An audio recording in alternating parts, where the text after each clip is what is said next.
Бездомници кои живеат во шатори во паркови низ главниот град на САД. Тоа е гледка што федералните власти сакаат постепено да ја снема до крајот на оваа година.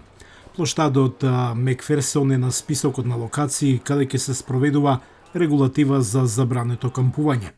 Алиса Грифин со нетрпение очекува да го види паркот уреден како што доликува.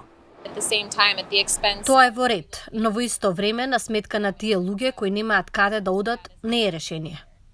Канцеларијата на заменик градоначалникот на Вашингтон за здравствени и човечки услуги вели дека ги поврзува оние кои се соочуваат со бездомништво со услуги засновани на нивните потреби и подобно за услуги за домување.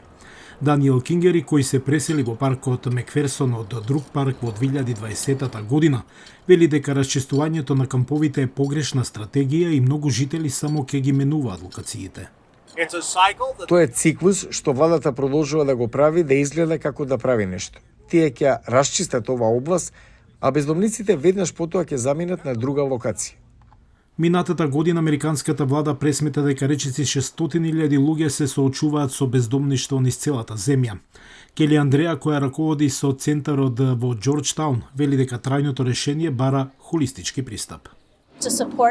Треба да се поддржат тие лица во нивното ментално здравје, со нивните нарушувања на употребата на супстанции или со нивно вработување во заедницата.